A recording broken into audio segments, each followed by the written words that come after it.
Talvez em algum momento da sua vida você já falhou e passou pela sua mente que Deus está bravo com você ou que Ele está te amando menos. Mas hoje eu vou mostrar através da Bíblia como, apesar das nossas falhas, o amor de Deus permanece o mesmo e a promessa dele pra gente permanece a mesma. Agora bora pro vídeo. O texto está lá em Mateus 16. É um texto que vai falar muito sobre a vida de Pedro. Pedro foi uma pessoa que teve seus altos e baixos. Ele é um grande homem de Deus, mas ele também teve seus momentos difíceis, seus momentos em que errou. E isso que eu acho muito lindo na Bíblia, como tem grandes homens de Deus e na Bíblia mostra as falhas deles, as lutas deles. Isso que eu acho muito lindo, porque às vezes a gente acha que só a gente erra e os caras vê aqueles grandes homens de Deus na Bíblia fazendo grandes coisas e a gente vê que eles eram homens como a gente. Eles também eram falhos, eles também erravam, eles às vezes duvidavam, sentiam medo, às vezes caíam nas tentações.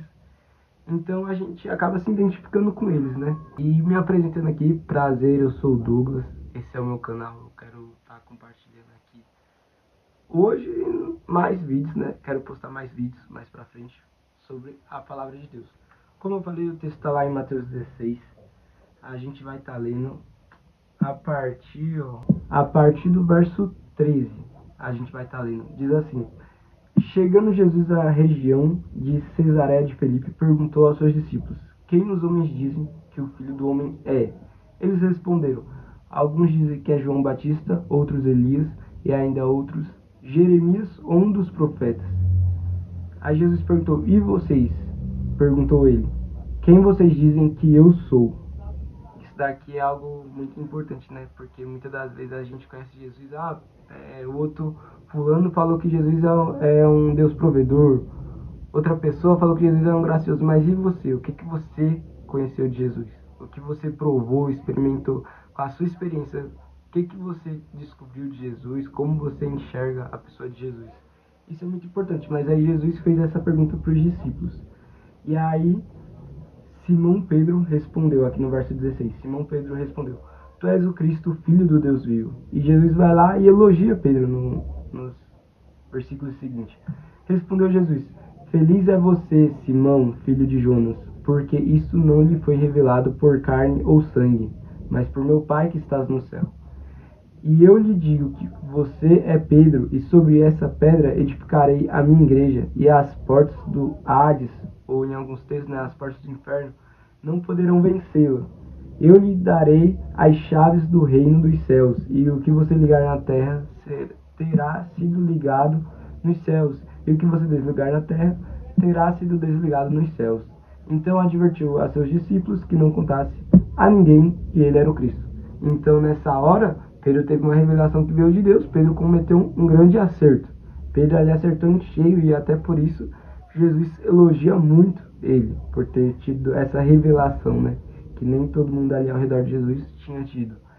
Então ali Jesus elogia muito Pedro. Então Pedro está lá no ponto alto da vida dele. Só que em seguida, no mesmo versículo, assim, no versículo em seguida, Pedro vai lá e comete uma falha. Diz assim no verso 21.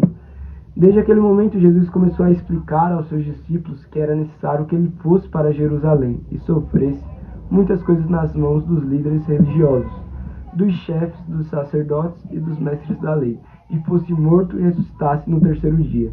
Então Pedro, chamando-o à parte, começou a repreendê-lo. Olha, Pedro teve coragem de repreender Jesus. Mas então aqui começou a repreendê-lo, dizendo: Nunca, Senhor, isso nunca te acontecerá.